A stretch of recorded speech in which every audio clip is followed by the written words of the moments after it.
Hi Virgo, welcome to January and Happy New Year. This is Teresa from Tarot by T.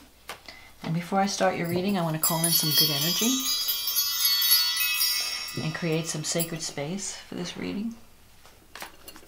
And I want to say thank you for liking and subscribing to my channel. Thank you for sharing the videos. Thank you for those who've taken time out to leave comments. I really appreciate your leaving feedback. I enjoy reading the feedback. And for those who've ordered readings, thank you for your support. I've enjoyed working with all of you. And anyone new watching the channel, welcome. So let's see what's coming up for January for Virgo. We have a new moon solar eclipse in Capricorn. That's happening on January 5th. And that's favorable. That's in your sister sign Capricorn. And then we have a full moon in Leo, 0 degrees, 51 minutes. It's almost 1 degree. And that's happening on January 20th, 21st, depending on where you live, because it's late at night. It's early morning on the East Coast of New York, like around New York, let's say. Like 12:15 or something like that. So if you're anywhere else west, it'll be on the 20th. And that's in Leo, and that's an eclipse also. So it's going to be affecting, let's see, what is that for you? That would be your 12th and 6th house. So let's see what's coming up for Virgo. What does Virgo need to know about January? What are the energies for January? What is important? What does Virgo need to know about love, relationships, career, anything that's... where should the focus be? What is coming up for January? What's important that Virgo needs to know?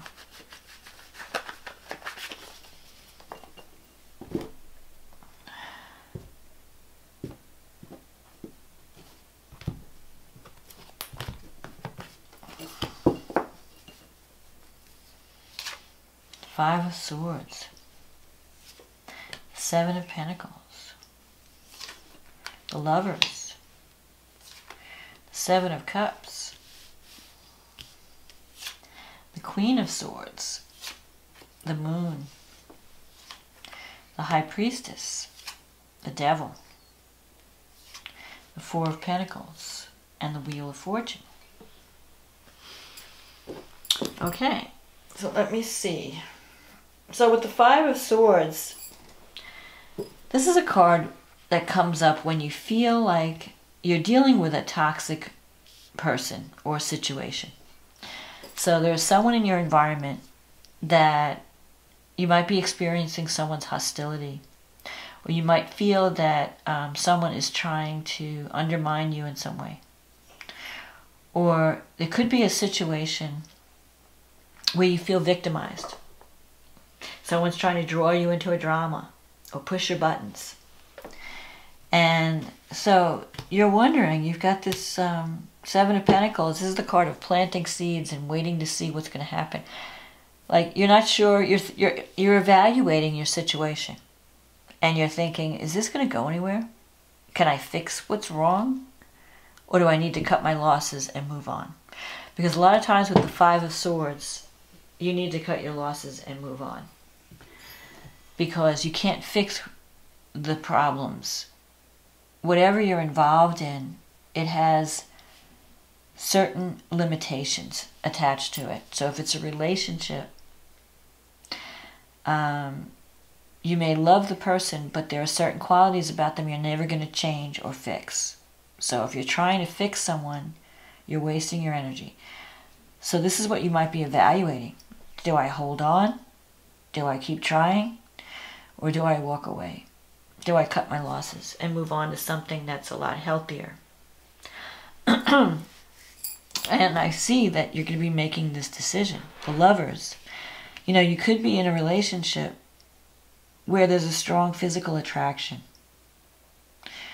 And something is like compelling you to be with this person. And so you're wanting to stay and fix things. Or you're wanting to, but you have to really You have to look at things realistically. And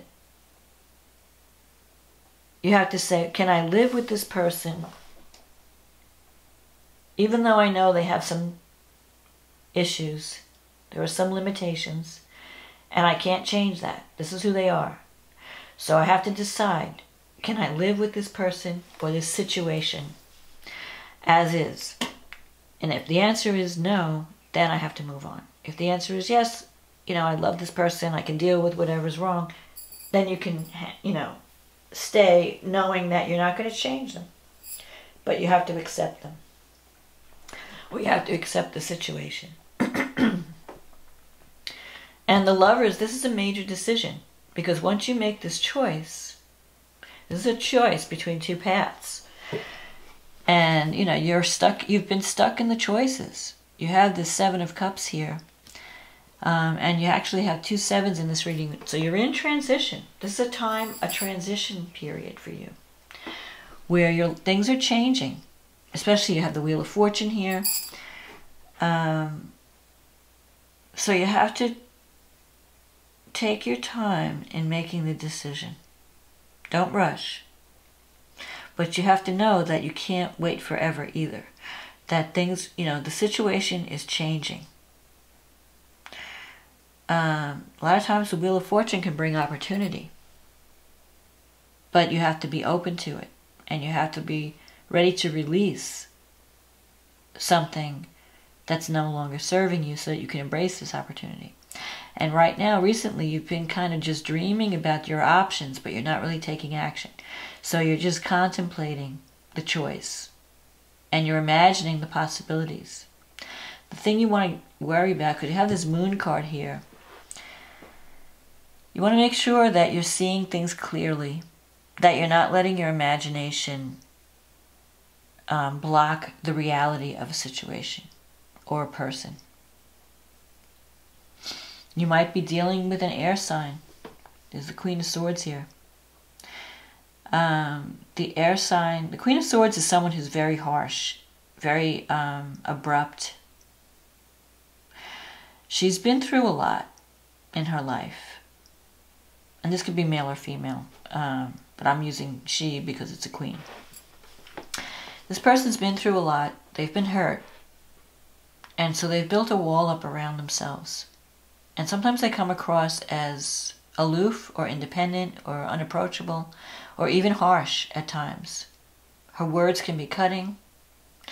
She can be angry. She might be having some type of mental problem that she's struggling with as well. Like her thinking is twisted, her thinking is not right. Or, and it could also mean that you have to be aware, like you're questioning the relationship. You're questioning, you know, can I trust this person? Is she deceiving me? Is he or she deceiving me? So you're doing a lot of thinking in January. Here's your help, the High Priestess. This is in your negative thinking sector, though. So sometimes you're wondering, you know, are there things going on behind the scenes that is this person, you know, you're sensing. The High Priestess is about intuition. It's about trusting your inner guidance. You might be sensing that something's just not right. That something, like there's some information that's missing. Like you're wanting to make a choice or a decision, but you don't have enough information. And you're not sure if you could trust the people involved.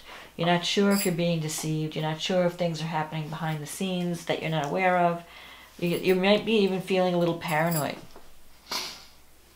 But this card is saying, trust your gut. Trust that inner voice. Don't doubt it. You know, if your inner voice is giving you a message, you know, you get that gut feeling.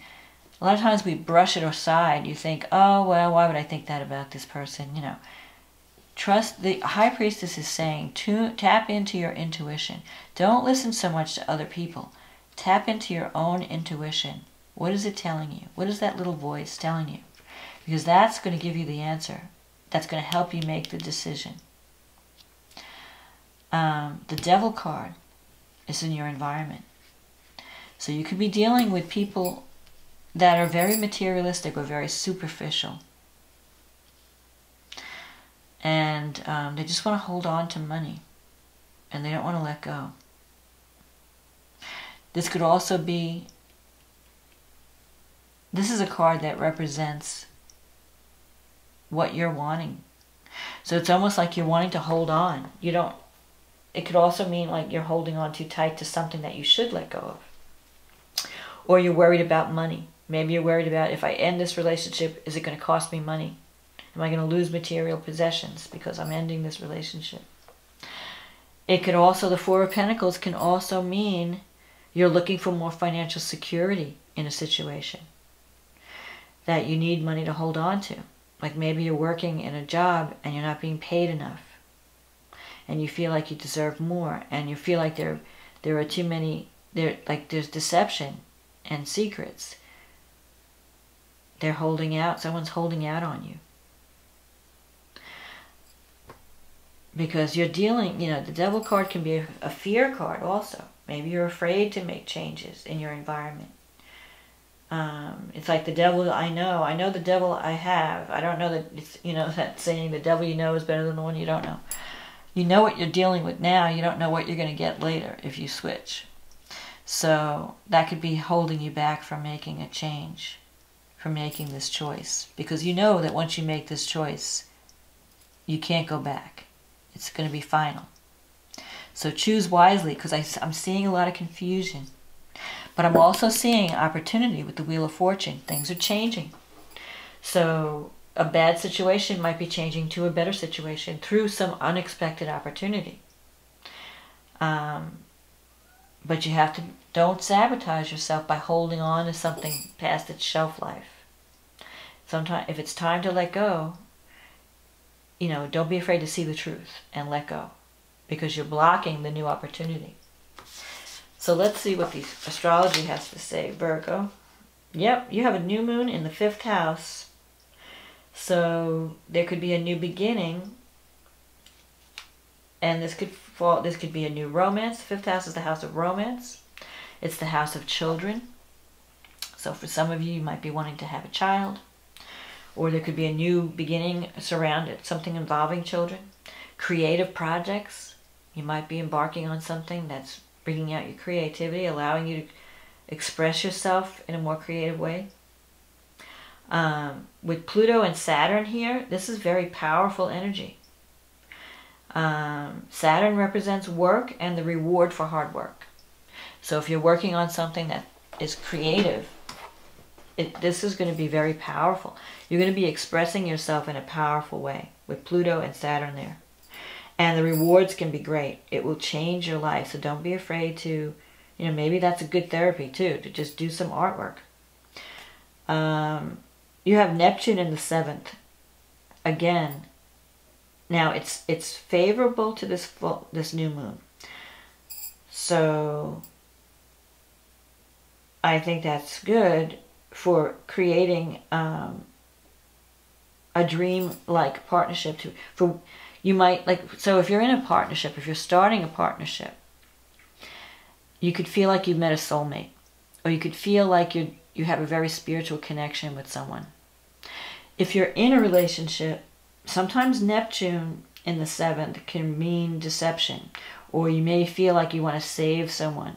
You might be involved with someone who has like a drinking problem or a drug problem or even a mental problem, and you feel like, oh, I want to help this person, I want to save them, I want to be, you know, there for them.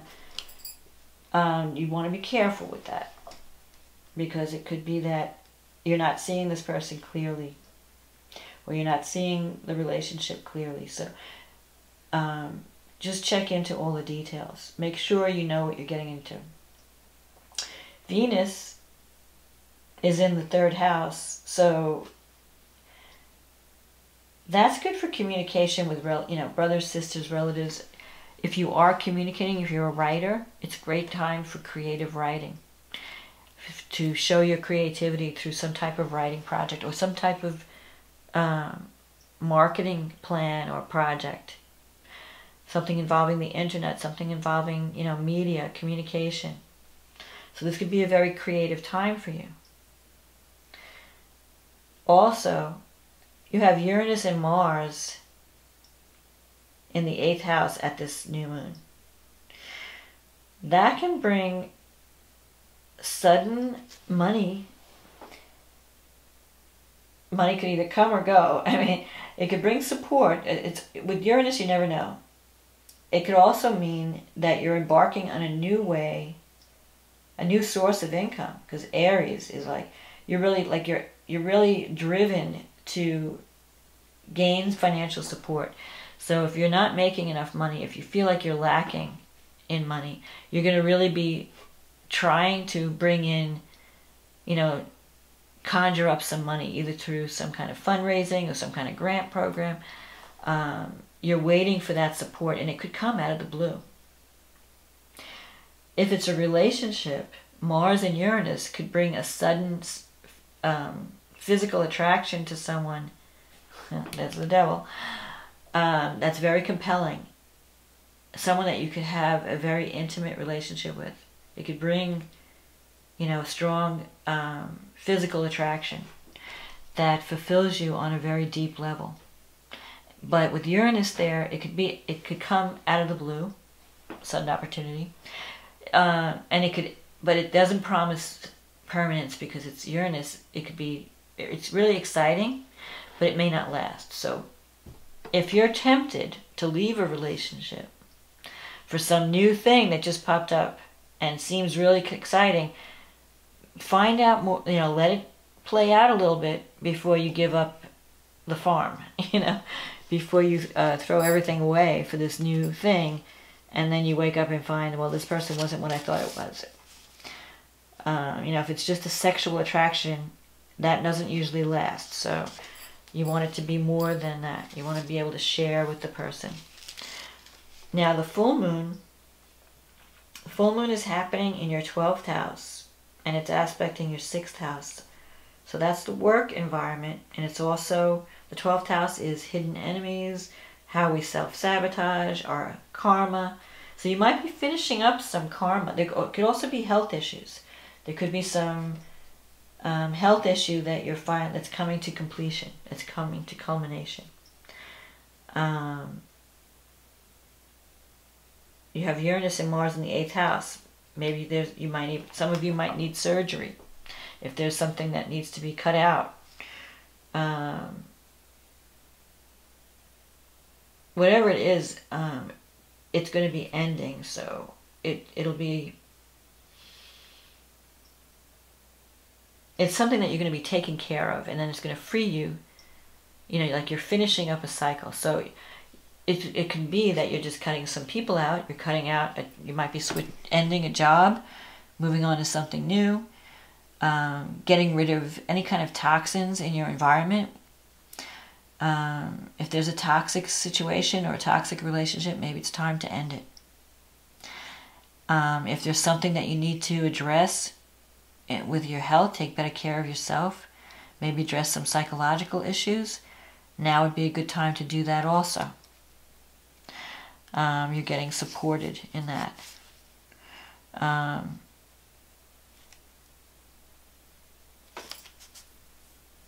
With Mars in your 8th house, your expenses could come up. There could be an unexpected expense that comes up at the end of the month because it's connected to Uranus. But I'm also seeing Venus and Mars are squaring here.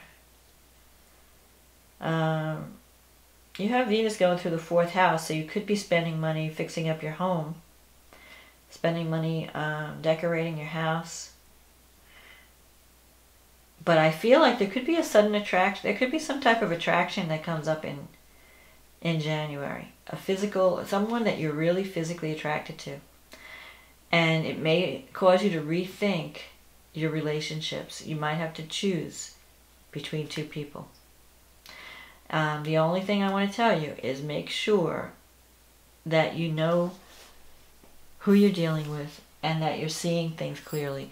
You may want to even bounce your ideas off another person that's not involved and get their take. Get an objective observer's opinion before you make any moves. Because of this moon card and because of Neptune involved, especially in the 7th house, you just want to be careful that you're not putting energy towards something someone that doesn't deserve your time or your energy. Other than that, there's opportunities coming for you to really express yourself in a very powerful way. And there's opportunities for change that can make you feel more alive. If you heed the warnings of, just make sure you're seeing things clearly. I mean, you could be meeting someone that is wonderful, but you want to just make sure, because you're operating with a lot of confusion. There's a lot of like cloudiness around what's happening, and you want to see through the fog. You don't want to make a decision unless you can see clearly. So that way you can make the best decision and make the wisest choice. So that's my forecast for January, Virgo. I hope this reading was a help to you. If you'd like to have a private reading, just click on the link in the description box and we can get you on the schedule. In the meantime, have a wonderful January. Have a wonderful 2019 filled with love, success, and abundance, and wise decisions. And I will talk to you again next month. Okay, bye now.